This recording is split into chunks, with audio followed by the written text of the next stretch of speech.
ತಿರುಪತಿ ತಿಮ್ಮಪ್ಪನ ಆಲಯದಲ್ಲಿ ಭಾರೀ ದುರಂತ. ಕಾಲ್ತುಳಿತದಿಂದ 6 ಮಂದಿ ಭಕ್ತರು ಮೃತ್ಯು. ಟೋಕನ್ ಕೌಂಟರ್ನಲ್ಲಿ ಉಸಿರು ಚೆಲ್ಲಿದ ಭಕ್ತಾದಿಗಳು. ತಿರುಪತಿ ತಿಮ್ಮಪ್ಪನ ಆಲಯದಲ್ಲಿ ನಡೆದ ದುರಂತ ದೇಶಾದ್ಯಂತ ಸಾಕಷ್ಟು ಸುದ್ದಿಯಾಗ್ತಿದೆ. ಹಿಂದೂಗಳ ಪುಣ್ಯಕ್ಷೇತ್ರದಲ್ಲಿ ಈ ರೀತಿಯಾಗಿ ಅವಘಡ ಸಂಭವಿಸಿರುವುದು ಆತಂಕ ನಿರ್ಮಿಸಿದೆ.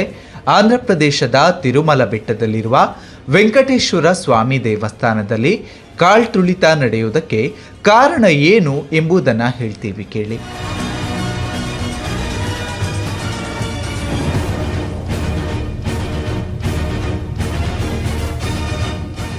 ಈಗಾಗಲೇ ಕಾಲ್ತುಳಿತ ಪ್ರಕರಣಕ್ಕೆ ಸಂಬಂಧಿಸಿದಂತೆ ತನಿಖೆ ಚುರುಕುಗೊಂಡಿದ್ದು, ಟೋಕನ್ ಕೌಂಟರ್ಗೆ ಏಕಾಏಕಿ ಸಾವಿರಾರು ಜನ ನುಗ್ಗಿದ್ದೇ ಕಾಲ್ತುಳಿತಕ್ಕೆ ಕಾರಣ ಎಂಬುದು ಪ್ರಾಥಮಿಕ ತನಿಖೆಯಿಂದ ತಿಳಿದು ಬಂದಿದೆ.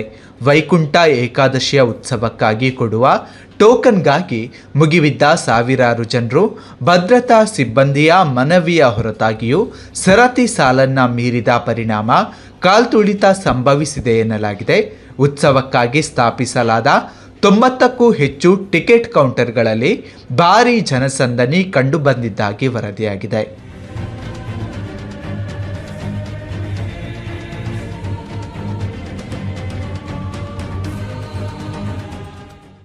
ಜನವರಿ 10ರಿಂದ 12ರವರೆಗೆ ನಡೆಯುವ ವಾರ್ಷಿಕ ದರ್ಶನದ ಮೊದಲ 3 ದಿನಗಳ ಕಾಲ ವೆಂಕಟೇಶ್ವರ ಸ್ವಾಮಿಯ ಉಚಿತ ದರ್ಶನಕ್ಕಾಗಿ ಭಕ್ತರಿಗೆ 1,20,000 ಟೋಕನ್ಗಳನ್ನು ವಿತರಿಸಲು ವ್ಯವಸ್ಥೆ ಮಾಡಲಾಗಿತ್ತು.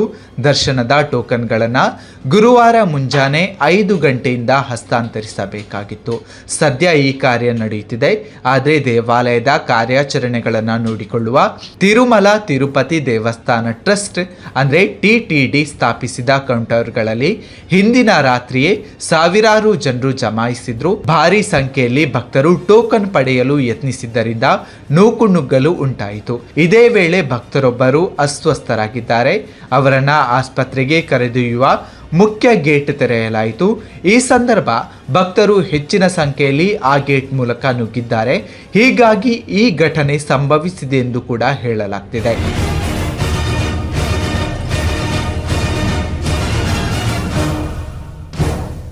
ಕಾಲ್ತುಳಿತ ದುರಂತದಲ್ಲಿ 5 ಮಹಿಳೆಯರು ಮತ್ತು ಓರ್ವ ಪುರುಷ ಸೇರಿದಂತೆ ಒಟ್ಟು 6 ಮಂದಿ ಸಾವನ್ನಪ್ಪಿದ್ದಾರೆ. ಇನ್ನು ಕಾಲ್ತುಳಿತ ದುರಂತಕ್ಕೆ ತೀವ್ರ ಸಂತಾಪ ವ್ಯಕ್ತಪಡಿಸಿರುವ ಪ್ರಧಾನಮಂತ್ರಿ ನರೇಂದ್ರ ಮೋದಿ ದುರಂತದಲ್ಲಿ ಮೃತಪಟ್ಟ ಸಂಬಂಧಿಕರ ನೋವಿನಲ್ಲಿ ಭಾಗಿಯಾಗುವುದಾಗಿ ತಿಳಿಸಿದ್ದಾರೆ.